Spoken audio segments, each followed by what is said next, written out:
We're going to fight. No, we're not going to fight. We're going to air out our crap online. Yeah. Speaking of airing out my crap online, I need a plunger. Katie. I'm glad you're here. I need you to look at my toilet. No. Chandra, what do you got for us today? What? It's Friday. What do you got for us? We're going to air our crap out online. Oh, okay. What kind of crap you have for me? Oh, it's Friday again. Hello, everyone. Cliff and Chandra here from Not Gospel Studios. Have you ever aired out all of your crap online? Is online the space to air out your dirty laundry? Are the superstars and idols and cultural icons that we emulate, are they teaching us that is the appropriate thing to do? We're going to talk about online beef in the social media space. One thing's for certain, this ain't gospel.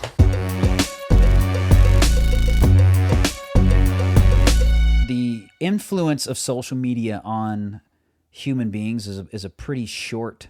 It's a very short experiment. Yeah. Right now, like it's just happened in the past. Yeah.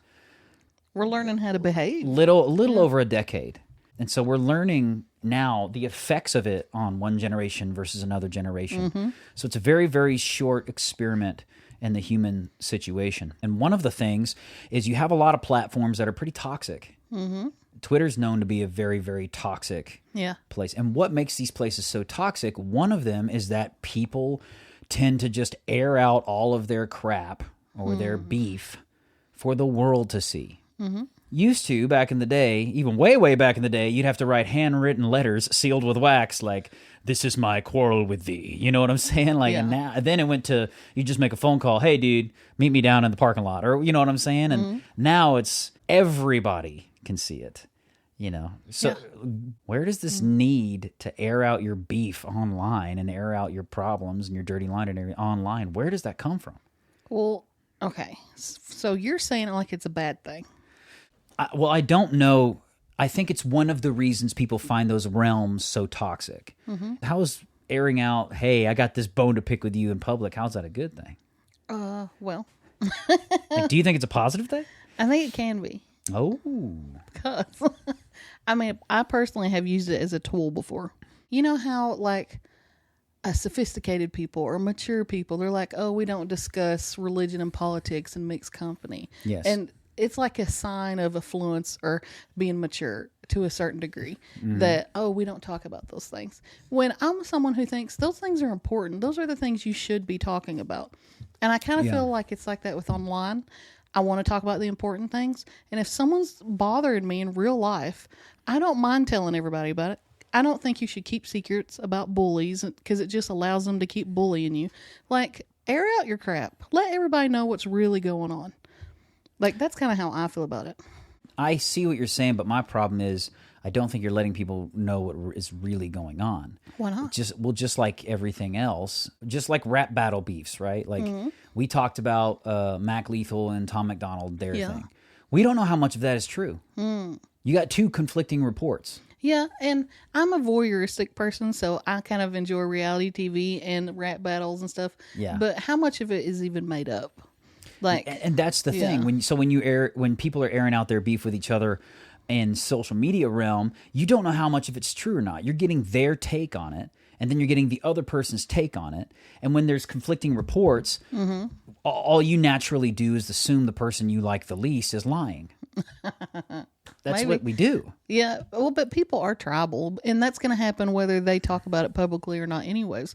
They silently divide themselves. Right, but I'd rather it be on the table as much as possible. I just feel like there's less social repercussions in that, and when you can handle it. I'm a fan of handling things privately. Like I'm going to go, hey, I got a problem with you, and I'm going to go to you with it. I'm not going to use my platform to get me and everyone else who likes me has this problem with you. You know? Well, you do that a little bit on Facebook. Hey. You're a little controversial. Hey. Your Facebook can get, and your Instagram gets a little dicey sometimes. Not nearly as often as it could. No, these aren't personal beefs. That's if I'm say I'm on a soapbox about abortion or immigration or voter ID laws or something that I think is dumb. It's not a personal beef that I have with someone that I can individually go to. Yeah. Well, okay.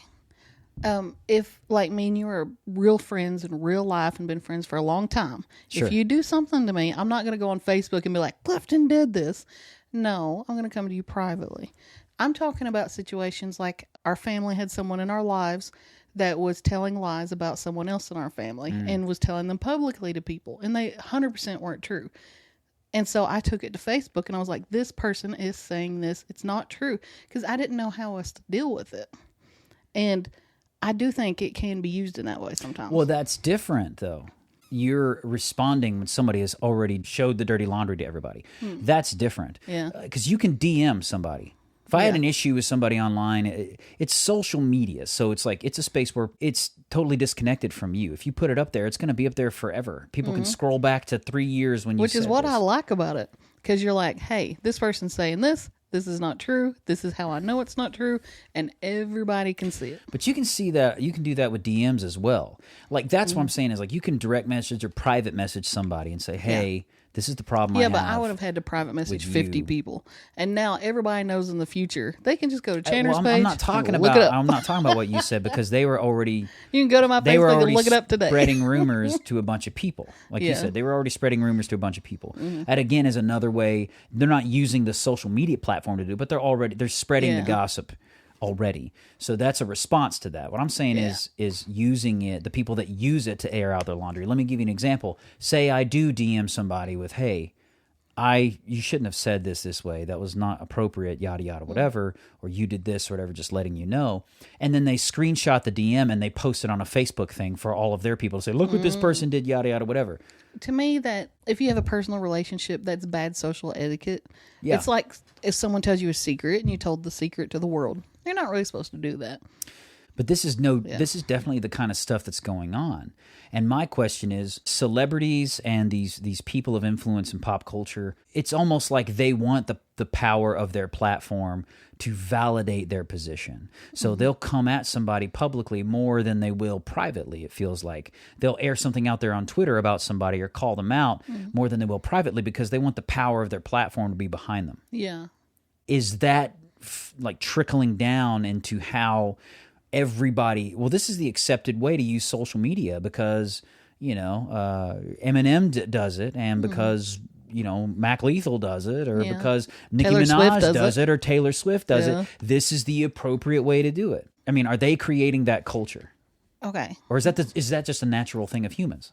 I think it is a natural thing of humans, but also you're dealing with humans that have reached superstardom and have these mega fans. This is a new experiment. Like, humans are getting used to social media, and these are mega stars that there's never been anything like that before. So they're learning how to behave too. So megastars So give them who some are grace. trying to get used to having a media platform where people have instant access to all kinds of information about you. Like, I'm not saying Taylor Swift's like the best person on earth, but I do think she has said some things and her fans jumped on people, like her ex-boyfriends or something, that she later regretted it. And she was like, "Oh, I didn't mean to sick my fans on that person." But when you talk about pop stars and stuff like that, that has been going on since well before social media. Yeah, Look to at a Eminem, little extent. Eminem and Christina Aguilera. I remember that original beef. Oh, Remember? Do you remember that? Eminem's been in a lot of beefs. Do you remember? Well, how he mentioned Christina Aguilera better switch me chairs so I can sit next to Carson Daly and Fred Durst. Yeah, that was funny. Well, then they made Christina Aguilera present him for an award, like, and the winner That's is a mean Eminem or social whatever. experiment. Yeah, but that was before social media, and now, but thanks And to social Pink media, used to hate Christina Aguilera too. yeah, but thanks to social media, now you can see that clip anywhere, anytime you want of that Yeah. beef. Do you think social media just exacerbated what celebrities were already into, airing their beef out for people to see? I don't think it's just celebrities; it's humans, and some humans do that, and some do don't. you think celebrities don't have a choice in it though? Because do you feel like there's this need to control the narrative because you've already got paparazzi and people digging at you trying to find the scoop? So you think there's a need to control what's said right out the get-go for celebrities? I don't know, because Sometimes, I'm sure. Yeah. because they can take one wrong look, or they can see you giving a hug to somebody, or they could see one person flipping one other celebrity the bird and be like, oh, there's some secret beef, and then they can make up all their own stories. Yeah. And you and I don't have that. Like, we're just... You do, though. I don't know. Maybe not. When somebody gives me beef, there was... Okay, so I sang the chorus to a song a cappella here recently on a YouTube short, and one guy said something like, please, no. And I just went, appreciate you, you know, like, cool. Because I just don't care. Yeah. You know, like, I'm going to say what I want to say and be who I am, and that's it. I don't feel the need as much to sit there and defend me personally. I do feel the need to defend the big concepts. When I feel like somebody's spreading a false thing that's wrong, I'll put my voice in it. Do you think there's a difference between airing personal beef and airing political and religious beef? Yes, very much so. So you're more of a social online warrior, not so much a personal thing. Yeah, if somebody tries to attack me personally, now if they're just spreading a false rumor, again, I'll let them go first. It's like if they spread it all over the place, I'll say, hey, people who know me know that's false, whatever. I don't feel the need to say, also, they're a jerk because they do this. That's how that back and forth. It's like, no, if somebody came at me spreading some crap, I'd be like, if you know me, you know that's false. Let them do their thing. Who cares? That's just how I am. Well, on the social stuff... which, again, it's called social media. Like it's like I feel like those are the bigger concepts. I feel like when you're talking about those things, you're inviting more voices. So when somebody's saying pro-choice is the only thing there is, and it's the woman's her body, her choice, and I'm like, well, what about this? You know, I feel like when you're talking about a concept that affects a lot of people, you're inviting a lot of opinions. Yeah. And I feel like that's a better space for social media is a better space for those kind of concepts versus if it just involves me and you. And I have your number, for crying out loud. Why wouldn't I just call you? Okay. What if it's a situation like a rap battle where you've heard through the grapevine insults, but you don't have their number, you don't feel a connection, and I read a song, I'm like, you're a butthole. Like, do you think that's weird that celebrities get in these rap battles and stuff? I would probably be like, well, they didn't have the cojones to talk to me directly. Really? Yeah, I'd be like, that's... Ooh, someone Ratcliffe in a song and get in a battle with them. That would be hilarious. So you heard this through the grapevine. A, you didn't even have the cojones to ask me about it directly to see what I said and what was said. And B, you wanted to just throw it out there for the world to see. I probably wouldn't even do a song or something like that. If you guys want to do a compliment battle, I'm down with it. And so you think it's more of a character thing? Like... I really a rap do. battle is a character thing. Well, to a degree, there are levels to it, like what we saw with Mac Lethal and what you saw with Eminem and Machine Gun Kelly and Mac Lethal and Tom MacDonald. Yeah. Sometimes you're engaging in it to create a change, not necessarily a personal change, but to create a change either financially or career wise. I mean, or when you say financially, you're talking about like when Machine Gun Kelly was reaching up at Eminem, like he's punching up. Yes. Because he's like, I need attention. I want to get my rap game going. And that video has 300 million, whatever, 300 million views or something crazy. So it's probably the most popular video he'll ever have, maybe. I don't know. But when Eminem released Kill Shot, like he got knocked out of hip-hop. That was it. Who? Machine Gun Kelly. Oh, I thought you said Eminem. No, Eminem released Kill Shot, and I watched the interview with Machine Gun Kelly afterwards, where they're asking him about Kill Shot, and he goes, "Dude, I had something ready. I had a clip ready to go." And he does this like kind of thing, like it's a battle, you know, whatever. He's like, "I had a clip ready to go," and he released Kill Shot, and I just was like, "Nope." And then he moved right out of hip hop and went into Well, I have punk different rock. opinions on that. I'm just saying what he said in that. Yeah. Well, I think Machine Gun Kelly is brilliant. Fact is, he was excelling in hip hop, and then he moved to a complete different genre and started to excel. So yeah, he's very talented. Well, very driven. I think him switching genres on purpose, like for sure. And I don't think it's just because Eminem killed him. I think he was using it as an excuse, and I also think he respects Eminem.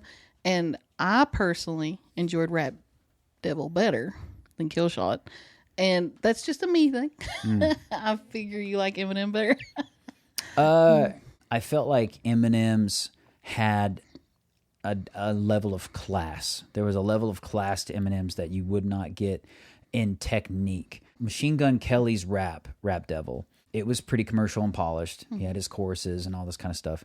But It's more just listenable. Eminem's was basically like, and he had a chorus though that was wonderful. yeah, let's talk about it. You know, we're both girl dads or single dads. Let's talk about it or whatever. Yeah. Like I said, it was like a song, and I think Eminem's was just like, I'm gonna write a poem, with the kind of rhyme scheme that only I can really master. Like, because like him or not, Eminem is one of the greatest rappers of all time. Yeah, but what I think is that Machine Gun Kelly was punching upwards, and he knew it. Like, success-wise, Eminem's up here, you know. And the fact that Eminem responded at all was a compliment. And he said that in the song. He's like, you know, you're a molehill and I'm going to make a mountain out of you. Yeah. Just by responding, he gave him the respect of like, okay, I'll give you one back. Yeah. And he normally doesn't do that to all the people who throw shots at him. Yeah, he doesn't care. Yeah.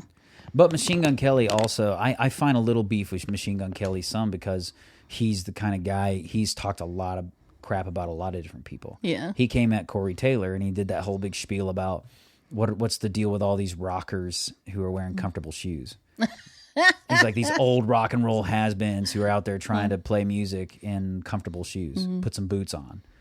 And it's like, Corey Taylor's response to him was brutal. He was on some cruise doing like a little like acoustic type show or something real small, and they asked him about that, and he just talked about how, give me you've been here 5 minutes. Yeah, like the entire foundation that you're trying to do was built by people who've been doing this for 20, 25 years, road dogging it, watching the industry change. He's like, if they want to wear comfortable shoes when they rock, you kiss their shoes. Like, you know what I'm saying? Like, basically what he was saying. And he's not wrong. Like, well, maybe I'm overestimating Machine Gun Kelly. I feel like he's poking the bear on purpose just for views, you know? Well, and that's what I'm saying is there's financial gains to be made, and there's like career gains to be made by having pop star beef back and forth and airing it out. There's financial gains because if you post a video about it and it gets so many million views and the paparazzi grabs it and then everybody else does a reaction view to it and stuff, you're making money. But that's what I'm saying is this causing a false culture for non-celebs, for the average person, where they're like, that's just how you use social media. So now they're airing all of their dirty laundry out and using it in a very, very negative, toxic way when they don't realize a lot of these people really like each other and are making beef to make money. I think it can cause problems because, like you're saying, kids emulate the stars and stuff. Yeah. But I do like that the younger generations are learning to use social media as a tool. Yeah. Like, I think a lot of them are more social savvy than we are.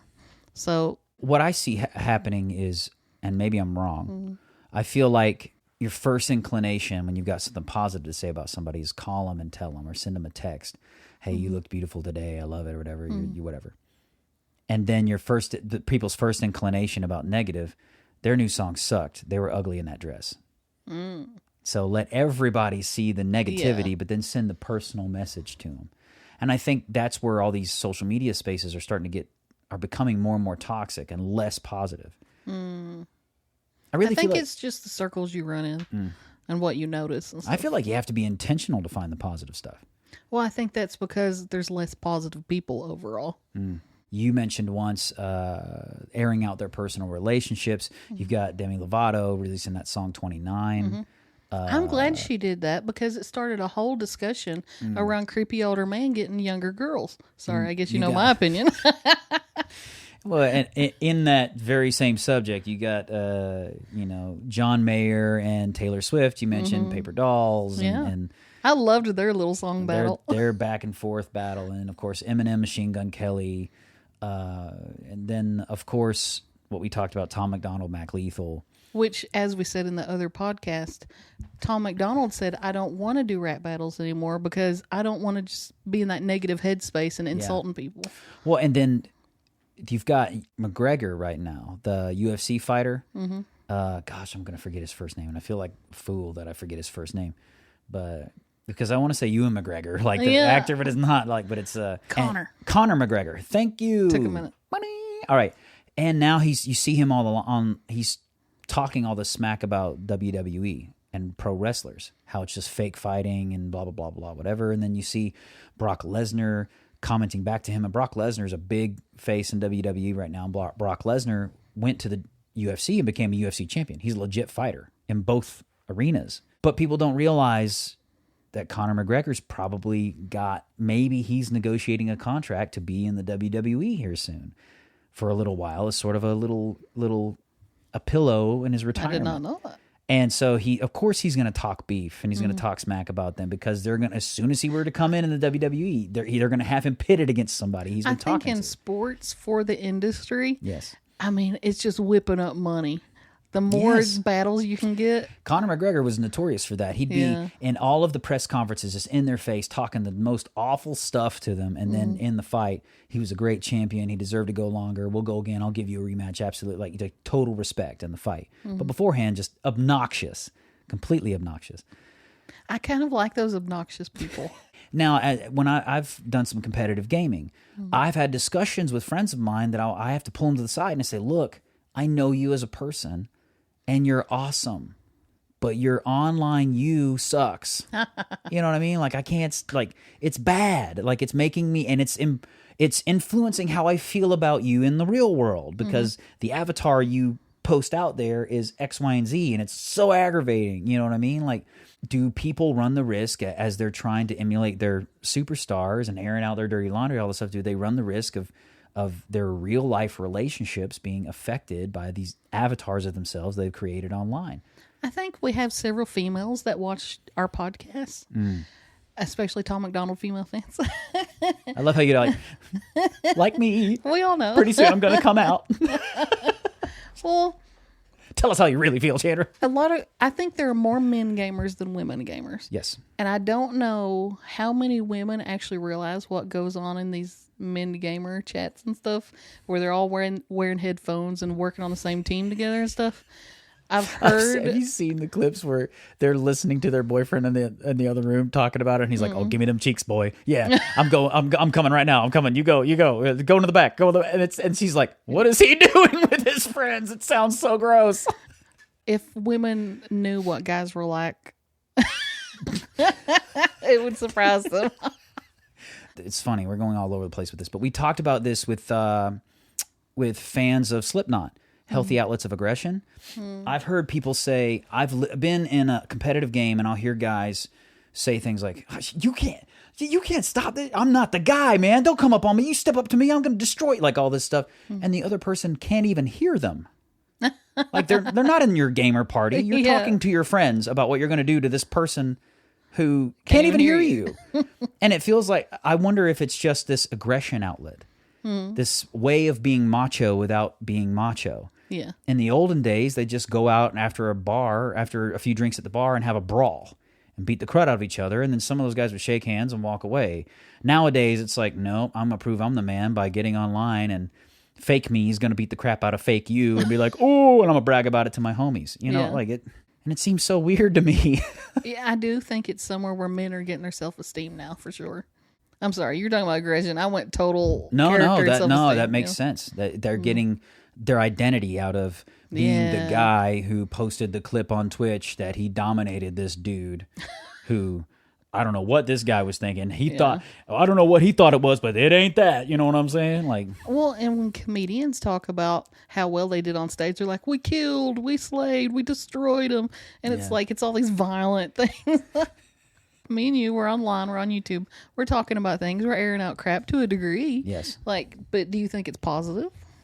You must. Well, the thing is, you don't see us airing out our personal grievances against a particular one single human that often. Except for Slipknot. That one did not go over well. When we were not airing out personal grievances. I was. No, I was not. We were not personally attacking people. I was. And airing out our personal dirty laundry. Yeah. Let me tell you what my cousin did last week. He's or whatever. And I think that's different, And part of it is genuine and honest. I'm not going to call out Eminem or do a video on Eminem and personally attack him, hoping that I'm going to get views. Yeah. That's not the thing. We're not into that. We're adding our perspective to things that are out there. Yeah. And I think that's the difference between talking about a specific human being and then talking about big cultural issues. When you talk about a big cultural issue, I feel like you're inviting, like we said, more comments and more opinions. If not, you're just talking to hear yourself talk. Yeah. You wouldn't do that. I would never do that. Never. Okay, that was airing out a personal thing a little bit. It's gonna, from now on, whenever we do something like that, I'll be like, Chandra, did you personally attack me? Yes. My little snowflake heart is horribly offended. You know, to your credit, there's been a couple times I have personally attacked you on these podcasts. And you've never personally attacked me. That's very nice. Privately, he has. But Oh, yeah. I sent a lot of handwritten letters to government officials. You are on so many watch lists. that would be funny. You can never buy a gun, Chandra. They're going to come for it immediately. You were flagged. I'm kidding. Well. You should buy a gun. Oh, I want to. Oh. Let's film it. Chandra's going to buy a gun. Yes. Wait, no. Chandra's not going to buy a gun. Yes, I am. Online world. I'm buying one. She feels totally safe. There's no reason to buy a gun, right, Chandra? There's lots of reasons to buy guns. There's so many reasons to buy guns. Thank you guys so much for watching this episode of the Not Gospel Podcast. Don't forget to like, share, comment, and subscribe. Smash the notification bell to keep up with all of our most recent and current videos. We try to release 5 or 6 of these videos every week for you guys and cover what's current and cover what's topical and uncover what's mysterious. Anyways, continue to support quality independent content, and as always, keep being awesome, because that's how God made you.